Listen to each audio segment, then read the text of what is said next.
Kung si Pangulong Duterte ang masusunod, isang tao lang dapat ang may kontrol sa panahon ng martial law at hindi na dapat makialam pa ang Kongreso at Korte Suprema.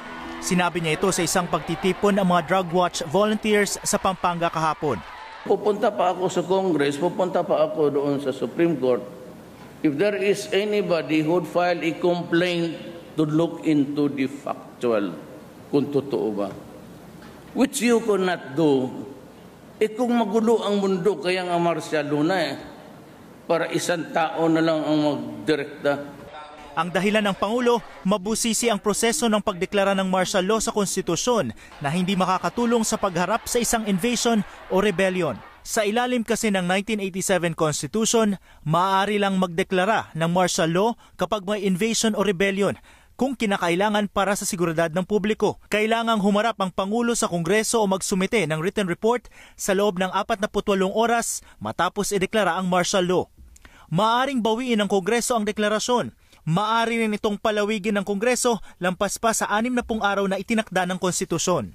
Pwede rin questionin ng isang mamamayan ang factual basis ng proklamasyon ng martial law sa Korte Suprema at kailangang pagpasyahan ito sa loob ng 30 araw.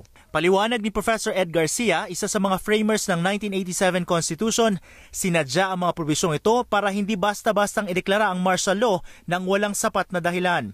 Sinadya rin ang time limit na 60 araw para Kongreso ang magpapasya kung may dahilan pa para palawigin ito.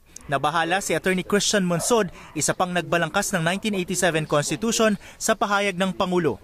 Wala siyang tiwala sa system natin. Because why will the Congress, kung merong invasion, kung merong rebellion, why will the Congress revoke him a declaration of martial law? That's irresponsible. Would you rather that I will declare martial law? Hindi ito ang unang beses na binanggit ng Pangulo ang martial law. Noong Agosto, hinirita niya si Chief Justice Maria Lourdes Sereno kung gusto ba niyang magdeklara ng martial law matapos magkomento ang Chief Justice sa war on drugs ng gobyerno. Noong Oktubre, inamin naman ang Pangulo na sa sobrang lala ng problema ng droga sa bansa, napapaisip siyang magdeklara ng martial law. Kaya para kay Monsod, nagiging malinaw na ang nais gawin ng Pangulo. Bakit niya gustong palitan pati yung martial law? It looks like a roadmap to a dictatorship in which he alone knows what's right and what's wrong and what he alone knows the truth.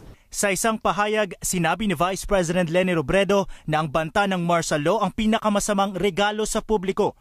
Nangako siyang lalabanan ang mga tangkang kitilin ang mga kalayaan ng taong bayan. Mike Navalio, ABS-CBN News.